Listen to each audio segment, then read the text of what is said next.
They say some people don't know what they have until it's gone. But my wife didn't just lose what she had. She handed it to someone who actually valued it. My name is Tyler Brennan. I'm 27 years old, a senior network administrator pulling in $78,000 a year at a mid-sized tech firm downtown. Not bad for a guy who started fixing computers in his garage. But none of that matters now. What matters is that I was married to my high school sweetheart, Stephanie, for 5 years. Was being the operative phrase. Let me take you back to where it all began, because understanding how we started makes what happened later cut so much deeper. I met Stephanie Carson in junior year chemistry class. Picture this: me, the quiet computer kid with thick glasses and social anxiety, paired with the most popular girl in our grade for a semester-long project. Stephanie was everything I wasn't: confident, outgoing, effortlessly beautiful with that long blonde hair and smile that could light up a room. She needed tutoring in chemistry. I needed someone to actually talk to me without looking at me like I was some kind of lab experiment myself. What started as study sessions in the library became something real. She'd laugh at my terrible science jokes. I'd help her understand molecular structures. Slowly, impossibly, we became friends. Then more than friends. By prom, we were inseparable. She chose me, the computer nerd, over the football captain who'd been chasing her for months. College nearly broke us. She went to state for communications. I stayed local for computer science. 2 hours apart might as well have been 2 different planets. But we made it work with weekend visits, daily phone calls, and the kind of naive faith that only teenage love can sustain. When she graduated, she moved back home. When I graduated, I proposed. Our wedding was small and perfect.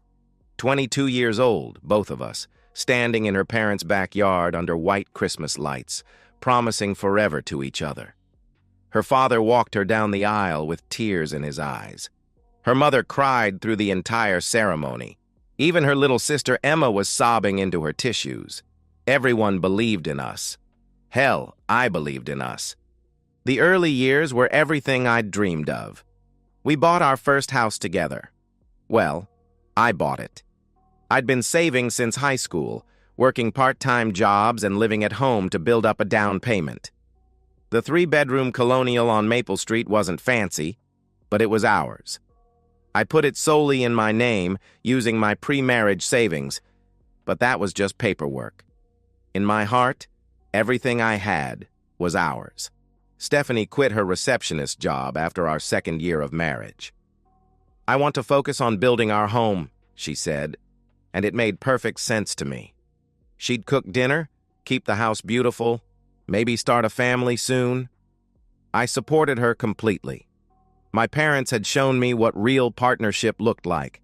Dad working as a mechanic, Mom as a nurse, both contributing in their own ways.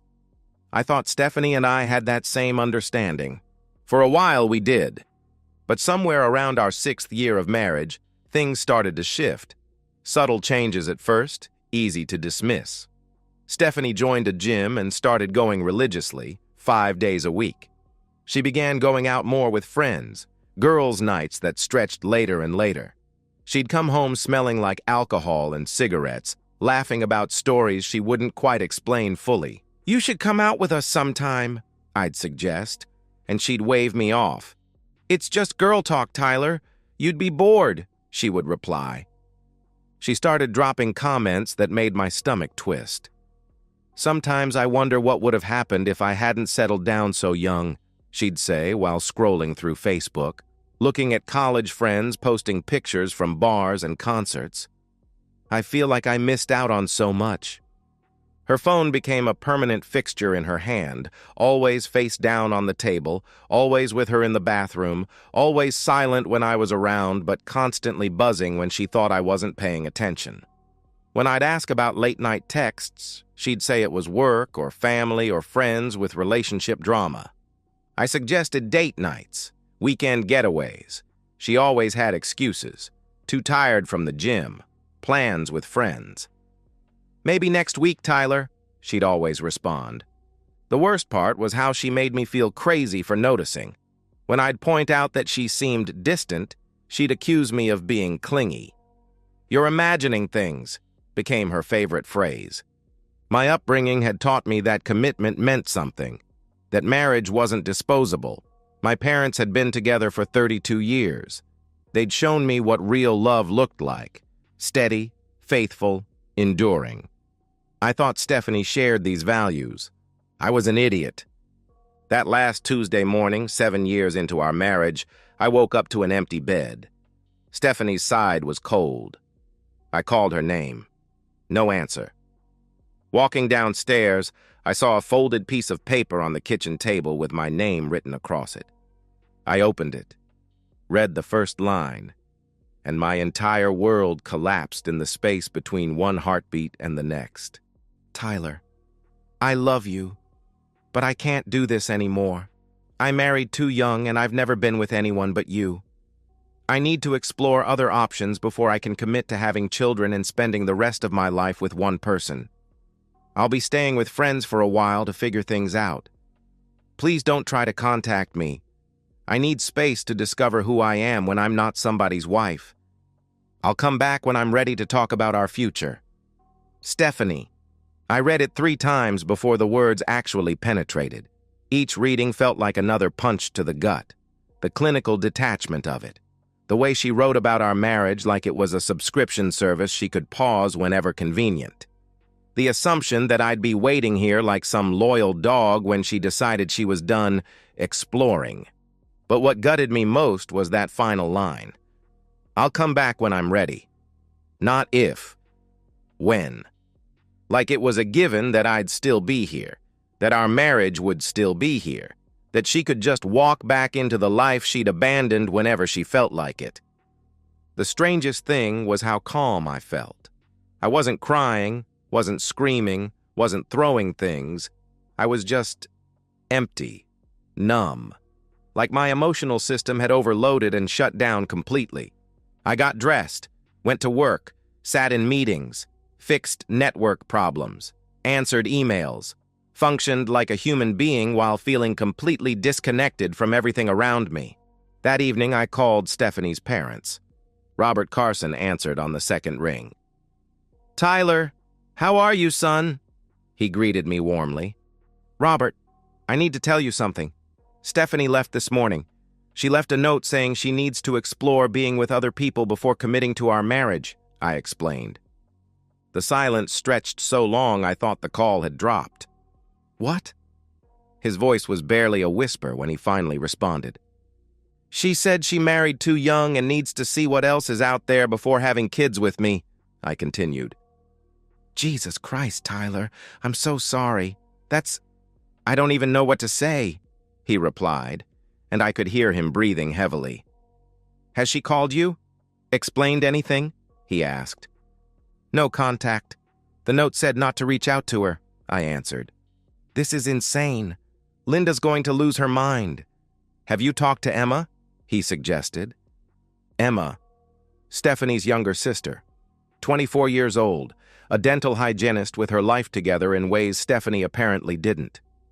Emma had always been sweet to me, always seemed to genuinely like me as a person, rather than just tolerating me as her sister's husband. "Not yet. I wanted to call you first," I replied. "Tyler, listen to me. You're family. Whatever happens between you and Stephanie, you're still family to us. This is not okay. What she's doing is not okay," he declared firmly. After hanging up, I stared at my phone for 10 minutes before calling Emma. "Tyler?" She sounded surprised when she answered. "Is everything okay?" she asked with concern. "Not really. Stephanie left this morning. She left a note saying she needs to explore being with other men before committing to our marriage," I explained. "She what?" The shock in her voice was genuine, complete. "Tyler, no. Oh my God, are you serious?" she exclaimed. "I have the note right here," I confirmed. That's insane. That's not... God, I knew she was being weird lately, but I never thought..." Her voice trailed off, then came back stronger. "Are you okay? Do you need anything? Company? Food? I can come over," she offered immediately. "You don't have to..." I started to protest. "I'm already getting my keys. Give me 20 minutes," she interrupted decisively. Emma arrived in 18 minutes carrying bags of Thai food, my favorite, which she'd somehow remembered from family dinners. She took one look at me standing in the doorway and immediately wrapped me in a hug that lasted longer than was probably appropriate for a sister-in-law. But it was the first human warmth I'd felt all day. We sat on the couch, eating pad thai and trying to make sense of what Stephanie had done. I noticed she'd been restless, Emma admitted quietly. She kept complaining about settling down too young, about feeling like she'd missed out on her 20s. But Tyler, I told her she was being ridiculous. I told her you were a great guy and that she should appreciate what she had, she explained. You said that to her? I asked, surprised. Multiple times. She'd go on these rants about how all her single friends were having adventures and she was stuck playing house. I kept telling her that those friends were also lonely and dating losers, that what you two had was real, she replied with conviction. Over the following weeks, Emma became my lifeline. She checked in every day, sometimes just a text to make sure I was eating, sometimes showing up with dinner or inviting me out for coffee. She never made it feel like pity or obligation. It felt like genuine care from someone who actually wanted to spend time with me. We'd talk for hours, about work, about books, about our families, about everything except Stephanie, until one evening when Emma brought it up herself. Can I ask you something? Were you happy? Really happy, I mean. Before all this, she inquired gently. I thought about it honestly. The last year? No. I was trying to be happy. I was trying to make her happy. But she'd become someone I didn't recognize. Someone who seemed to resent everything about our life together, I answered truthfully. She did resent it. She used to call me and complain about how boring you were, how predictable your life was, how she felt trapped, Emma revealed, looking at me with something like pain in her eyes. I always defended you. I always told her she was lucky to have someone stable and loyal and kind, she added firmly. 6 weeks after Stephanie left, I realized something that should have terrified me, but instead felt like the most natural thing in the world.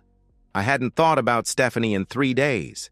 Instead, I'd been thinking about Emma, about her laugh when I told stupid jokes, about how she listened when I talked, really listened, about how comfortable it felt when she was in my house, in my space, in my life. I was falling for my wife's sister, and I wasn't going to fight it anymore. I invited Emma over for dinner on a Thursday night, not as the friend who'd been supporting me through the worst time of my life, but as something more. I cooked, really cooked, not just ordered takeout. Herb-crusted chicken with roasted vegetables and homemade mashed potatoes.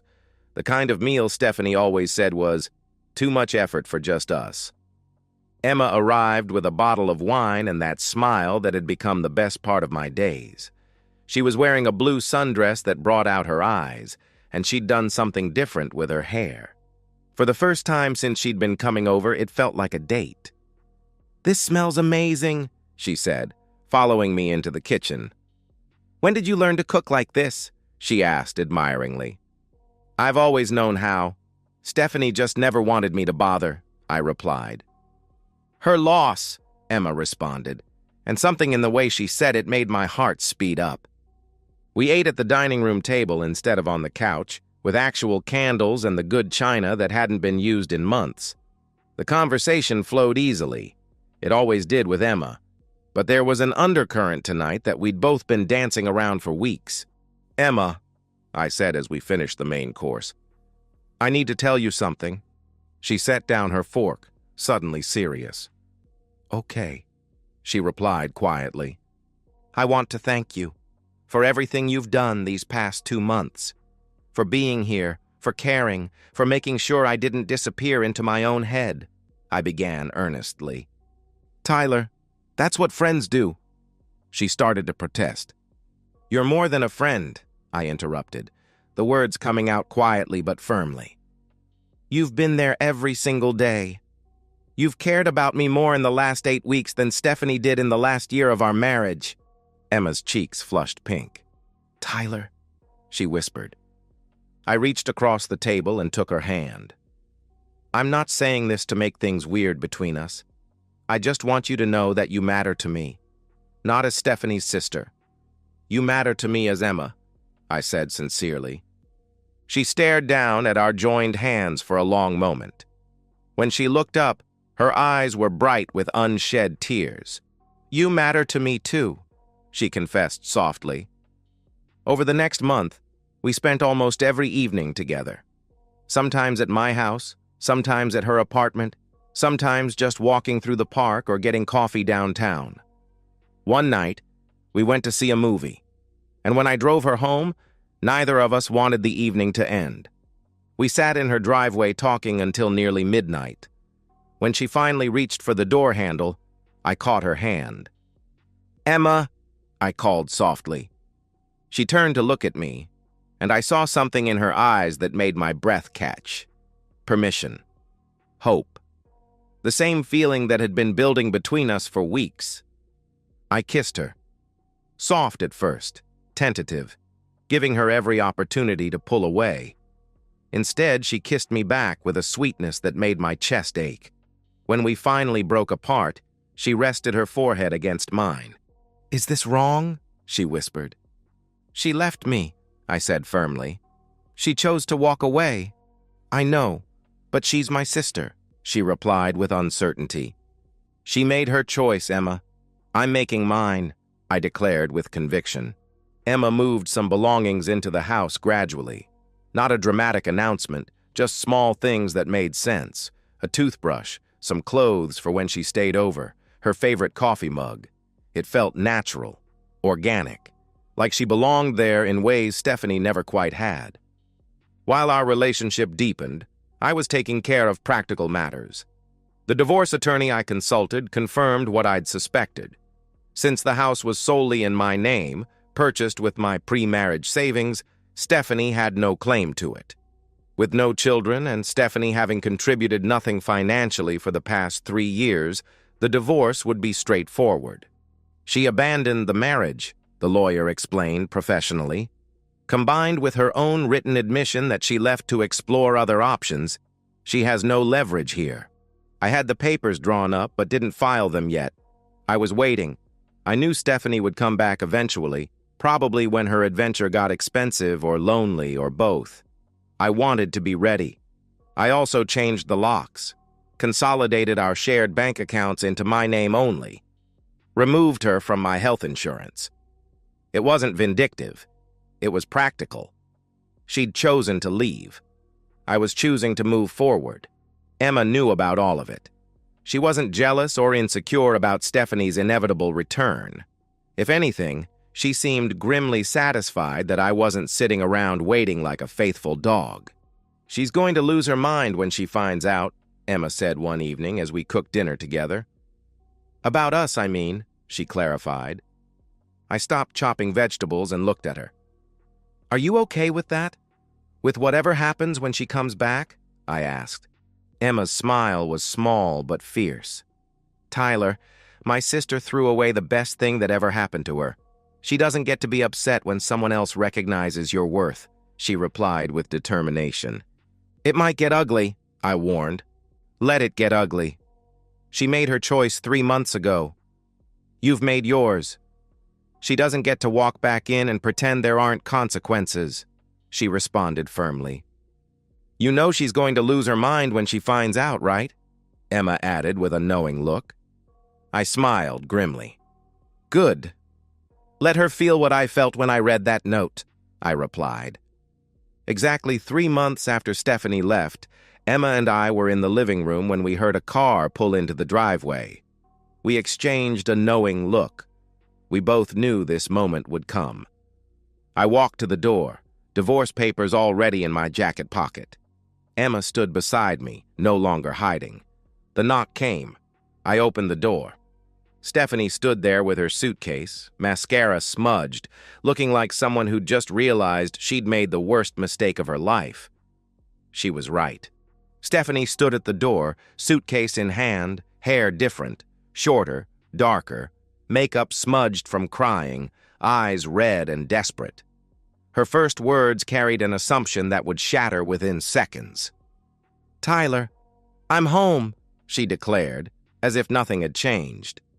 The audacity of that word, home, hit me like a physical blow. 3 months of silence, of abandonment, and she stood there calling this place home like she'd never left. Like the note on the kitchen table had been some minor misunderstanding instead of a declaration of war on our marriage. I didn't move, didn't speak. My silence was more powerful than anger would have been. Stephanie's eyes drifted past me into the house, and she saw Emma in the kitchen making coffee, wearing one of my old college sweatshirts. The sight hit her like a sledgehammer. "Emma, why are you here?" she asked with growing confusion. Emma walked forward calmly, stood beside me with natural intimacy, and delivered the line that shattered Stephanie's world. "I live here now," she stated matter-of-factly. Stephanie's face drained of color. "What?" she gasped in disbelief. The horror, the dawning realization, it all hit at once. My voice was cold, emotionless when I spoke. "You left. You made your choice. I made mine." Stephanie's desperation erupted like a dam bursting. "Tyler, please. I made a mistake. I realize that now. I want to come home. I want us to work on this," she pleaded frantically. She was crying, mascara running, hands shaking as she reached for me. I didn't flinch. I reached into my pocket and pulled out the envelope of divorce papers, handed them to her. "What's this?" she asked, though she knew, but she was denying reality. "Divorce papers. Sign them," I ordered coldly. Stephanie's hands shook as she opened the envelope, read the first page. The reality of permanent consequences hit her hard. "Tyler, no. Please. I love you. I was confused. I just needed time," she begged desperately. I cut her off with brutal precision. "You had time. You chose to throw away 7 years for strangers. Now you're dealing with the consequences." "I made a mistake. People make mistakes." Stephanie's voice rose to a shriek, desperate and grasping. Emma stepped forward then, and this moment was critical. Emma wasn't catty or cruel, she was simply honest. "You didn't make a mistake, Stephanie. You made a choice. You walked away from a good man because you were selfish. And now he's found someone who actually values him," she declared calmly. Stephanie turned on her sister with venom. "You're sleeping with my husband?" she accused angrily. Emma's response was calm, final. "Ex-husband. As soon as you sign those papers," she corrected firmly. Stephanie collapsed to her knees on the doorstep, sobbing with complete breakdown. "Please, Tyler, please, give me another chance. I have nowhere to go. I spent all my money. I have nothing," she cried desperately. This detail revealed what her exploration actually was. Probably spending money on hotels, bars, dates with other men, attempting a lifestyle she couldn't afford. I looked down at her with no pity, no anger, just absolute finality. "Sign the papers. Leave them in the mailbox. Don't come back," I commanded coldly. I closed the door. Inside, Emma squeezed my hand supportively. Outside, we heard Stephanie pounding on the door, sobbing, begging. We didn't open it. I made coffee. Emma sat beside me. We waited in silence. After an hour, the pounding stopped. A car engine started. Stephanie left. 2 weeks later, signed divorce papers appeared in the mailbox. Stephanie signed everything. She had no leverage, no claim, nothing. My attorney confirmed it was finalized quickly due to the clean circumstances. No children, no shared property, no financial entanglement.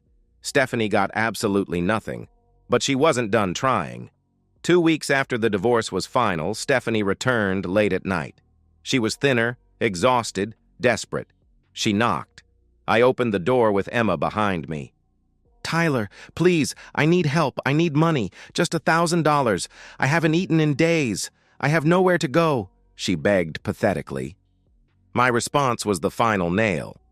"F off, Stephanie," I said with finality. Emma added without malice, just truth.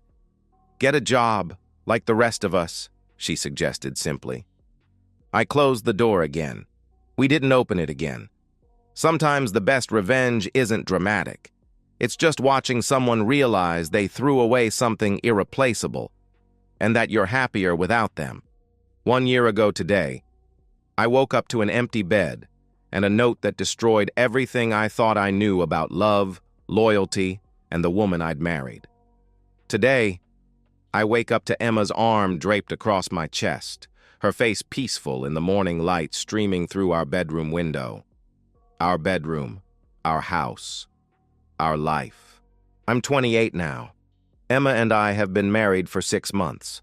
A small ceremony at the courthouse with just family and close friends. Real friends, the kind who knew what Stephanie had done and celebrated the fact that I'd found something better. Her parents were there, crying happy tears this time. Even Robert and Linda Carson, Stephanie's parents, were there, welcoming me back into their family with open arms.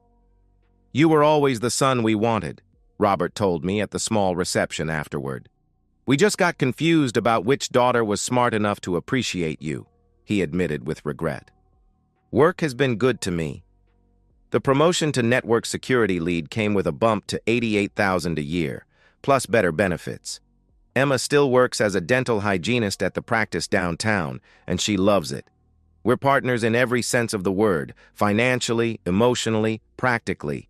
She contributes, she participates, she shows up. We've been renovating the house together, making it truly ours instead of a museum of my failed marriage. New paint, new furniture, new memories. The master bedroom where Stephanie used to complain about everything is now bright and warm, filled with Emma's laughter and our shared dreams.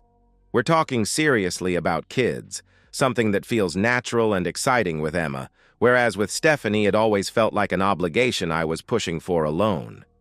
Stephanie's trajectory has been exactly what you'd expect from someone who traded stability for novelty. She works 2 part-time jobs now, cashier at a grocery store and hostess at a chain restaurant on the weekends. She lives in a studio apartment across town, the kind of place where the walls are thin and the neighbors are loud and the parking lot floods when it rains. Her social media, which Emma occasionally checks out of morbid curiosity, tells the story of someone trying desperately to convince herself she's happy. Photos of empty cocktails with captions about living my best life, selfies with forced smiles and expensive makeup she probably can't afford, posts about knowing your worth and not settling for less, the kind of empty empowerment slogans people use when they've realized they've settled for much, much less than what they had. Her parents barely speak to her anymore. They're civil at Christmas and birthdays, but the disappointment radiates off them. They've fully embraced Emma and me as the couple they should have always recognized. Linda sends Emma recipes and calls to check on us. Robert and I go fishing on weekends sometimes, and he never mentions his older daughter unless I bring her up first. Emma's relationship with her sister is completely non-existent. They haven't spoken since that night on the doorstep 8 months ago. Stephanie can't forgive Emma for stealing me, completely unable to acknowledge that she'd thrown me away first. She sees betrayal where there was only abandonment and consequences. The few mutual friends we had have mostly chosen sides, and those sides weren't difficult to pick. In a small city like ours, news travels fast. Everyone knows what happened, that Stephanie left her devoted husband to explore other men and came back to find him with her sister. The judgment has been swift and permanent. People remember loyalty. They remember faithfulness. They remember which spouse destroyed a 7-year marriage for a 3-month adventure. Stephanie texts me occasionally, usually late at night when loneliness and alcohol collide. Apologies, regrets, begging for just one conversation to explain everything. I never respond. I've blocked her number, but she finds new ones. Emma knows about the texts and isn't threatened. We laugh about the desperation sometimes, though not cruelly. There's no joy in watching someone self-destruct, even someone who deserves it. But I'd be lying if I said there wasn't satisfaction in knowing she understands now what she gave up. That every night in her empty studio apartment, She's forced to confront the reality that her adventure led nowhere while I built a real life with someone who actually wanted to be part of it. People have asked if I feel guilty, about Emma, about how fast we moved, about the fact that I was planning my future with her sister while Stephanie was still out there somewhere, sleeping with strangers and spending money she didn't have. I don't. Stephanie didn't leave because of Emma. She left because she valued novelty over loyalty, excitement over stability, the fantasy of what she might find over the reality of what she had. Emma didn't steal me. She was there when I needed someone, and real connection grew from genuine care and compatibility. We didn't sneak around. We weren't unfaithful. We were two people who found each other in honest circumstances and chose to build something together. Emma showed me what real loyalty looks like, what real partnership feels like, what it means to be with someone who doesn't take you for granted, who doesn't treat you like a backup plan, who doesn't make you feel like you're lucky they're settling for you. Stephanie wanted to explore. She wanted to see what else was out there. She found out. 3 months of bar hookups and expensive dinners with men who disappeared when the novelty wore off. 3 months of pretending to be someone she wasn't, trying to keep up with a lifestyle she couldn't afford, chasing a fantasy that existed only in her imagination. And what did she find? That the grass isn't greener, that excitement fades, that the single life looks a lot more fun from the inside of a stable marriage than it does from a studio apartment at 2 in the morning when you're 29 years old and starting over with nothing. She learned what she had when it was gone. But I learned something better. That sometimes what you think you've lost was just making room for what you actually needed.